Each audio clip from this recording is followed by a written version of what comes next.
Vamos a conversar con Raúl Sor sobre, bueno, parte de las ideas transformadas en proyecto de ley más severas y más rotundas que había prometido el presidente Javier Milei. Y ese grupo de leyes y de proposiciones tenían que pasar, por cierto, por el Parlamento, y por lo menos da la impresión de que el presidente Milei consiguió ya avanzar muchísimo en que le respalde el Parlamento argentino las serie de iniciativas que él ha propuesto, incluyendo una serie de privatizaciones de grandes empresas. De eso conversamos con Raúl Sor. ¿Cómo estás, Raúl? Hola, Fernando. Sí,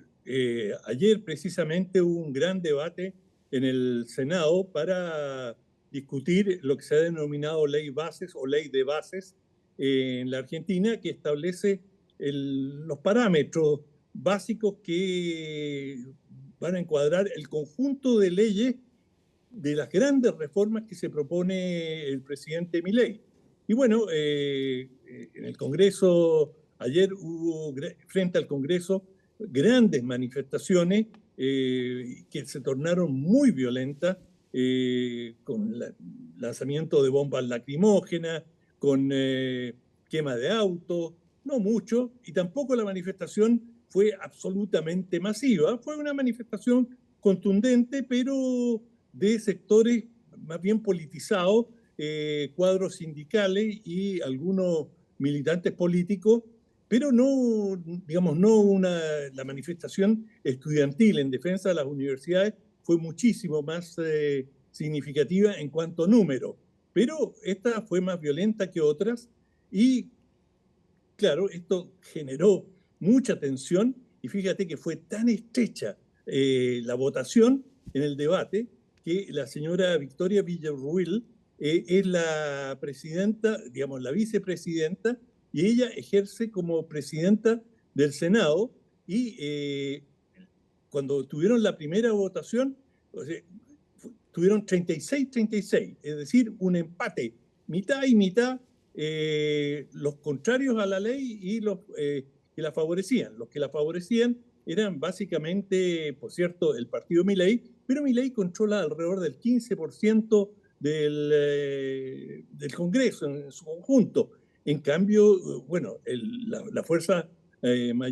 mayoritaria es el partido de Macri, más los radicales. Y tuvieron una decepción entre los radicales, pero radicales, más el macrismo, más las fuerzas de Milei, lograron, gracias al voto dirimente de la señora Villarruel, lograron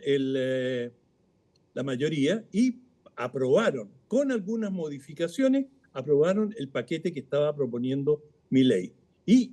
lo increíble es que Milei tenía que partir a Italia a participar en la reunión del Grupo de los Siete, el G7, que está reunido en Italia, y él era uno de los invitados. Y tuvo que esperar, mantener el avión a la espera para conocer el resultado de la votación, porque como era tan estrecho, si la señora Villarruel se tenía que retirar, bueno, perdían el voto dirimente y eso, bueno, habría postergado todo, de manera que él esperó hasta que tuvo el resultado y recién entonces despegó el avión llevándolo a esta reunión. Eso te grafica exactamente cuán tenso y cuán divididas están las fuerzas en Argentina. Bueno, este paquete ya había sido discutido en la Cámara de Diputados y había sido aprobado y enviado a una segunda discusión en el Senado. Ahora esto vuelve otra vez a la Cámara de Diputados para una resolución definitiva con las modificaciones que le hizo el Senado, que son significativas, pero en lo sustantivo mantienen la intención de la ley original, la ley de base. Y bueno, habrá que ver, por ejemplo, ahí están las empresas que pueden ser privatizadas, con Aerolíneas Argentinas a la cabeza, Correos de Argentina, un banco, en fin, hay una serie de empresas, algunos servicios públicos que pueden ser privatizados y eso es uno de los elementos centrales que los manifestantes están opuestos y quieren impedir, es decir, están en contra de la reducción o de la influencia que ejerce el Estado en la economía y el principio básico de mi ley es reducir el Estado, reducir la administración pública y privatizar todo aquello que se pueda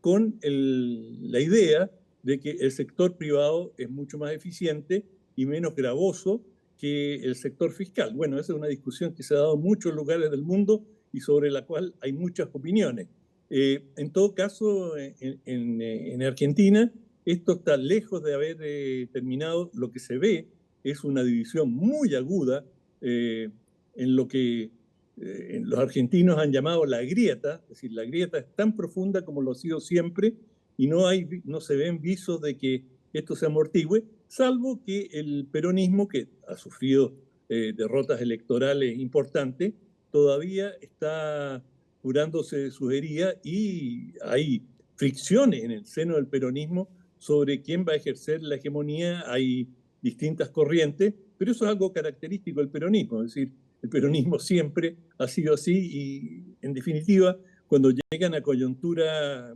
bastante trascendentales, son capaces de unirse y presentar un frente común. Pero en estos momentos la situación es relativamente positiva para Milei. La Argentina sigue con una inflación muy alta. Ninguno de los problemas ha encontrado solución,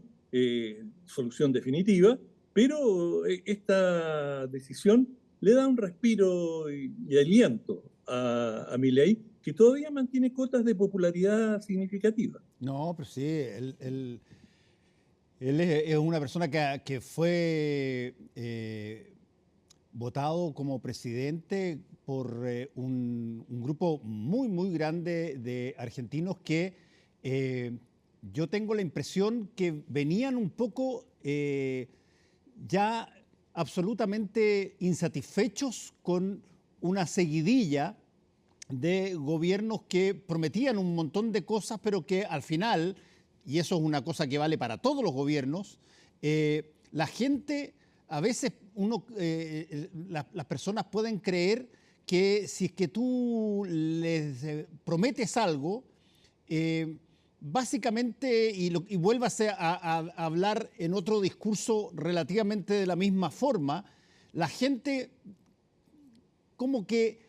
a ver, no hiciera no hiciera la búsqueda de las promesas transformadas en actos o transformadas en hechos. O dicho de otra manera, como si es que la gente no tomara conciencia de lo que está pasando en un país. A veces hay una mirada un poco paternalista respecto de los votantes, como que son personas que ya votan y después quedan esperando las obras para que eventualmente puedan generar algún grado de progreso o desarrollo. Y yo tengo la impresión que cada vez más, sobre todo por la instantaneidad de la comunicación y por la capacidad de formar grupos atentos a lo que pasa, las promesas cada vez más se evalúan de acuerdo a si son concretadas o no. Y eso, bueno, genera en países que tienen una trayectoria histórica de salir a la calle a protestar, como es el caso de Argentina, bueno, salidas inmediatas cuando no les gusta la situación, y en otras ocasiones los gobernantes tienen un respaldo, como tú lo planteaste en estas votaciones en el Parlamento argentino, tienen un respaldo bastante más grande de lo que parece o lo que se cree. Milei no es una persona que no tiene respaldo, tiene mucho respaldo todavía. Sí, bueno, a propósito de Milei, lo que hay que decir es que recordar este dicho nunca digas de esta agua no beberé, porque él fue muy agresivo con China. Igual que en Brasil, digamos, él empezó el gobierno con la amenaza y dijo, no quiero nada con los chinos. Él se mostró muy partidario de Estados Unidos, de hecho ha ido 3 veces a Estados Unidos y ahora le correspondió, vueltas del destino, tenía un préstamo chino por 5.000 millones de dólares que se le vencían ahora. Sí. Y como Argentina está en una situación de reserva muy delicada, pidió una prórroga. A lo cual los chinos le dijeron, sí, puedes tener la prórroga, pero el 4 de julio queremos que estés acá, te queremos tener acá. Y en principio él va a viajar el 4 de julio a China para conversar, me imagino que serán los términos de la prórroga del préstamo, pero, digamos, es una ironía, digamos, que se le haya dado así, ¿no? Bueno, las personas son responsables de las cosas que señalan, po. Sí, Y nadie desconoce, ni en Argentina ni en otras partes que si están atentos a las noticias, que la forma de comunicación que tiene Javier Milei es una forma muy directa, muy severa, agresiva. Usa sin ningún problema insultos y cosas así, por lo tanto, él es una de esas personas que yo he tipificado a veces en los minutos de confianza, de tolerancia cero, como el personaje clásico del nuevo candidato a escaños políticos que no pueden dudar, tienen que escoger y identificar un enemigo, siempre tienen que tener algún enemigo. Y en tercer lugar, bueno, son personas que utilizan un lenguaje a veces muy soez para referirse a todo el resto de sus adversarios. Y por lo tanto, cuando las cosas le salen mal, esa es una ola que se viene de vuelta, pero de todas maneras. sí, yo te iba a mencionar, es la escuela de Bolsonaro, que tuvo las mismas exabruptos con China y terminó bastante magullado y teniendo que prácticamente disculparse con los chinos, ¿no? Bueno.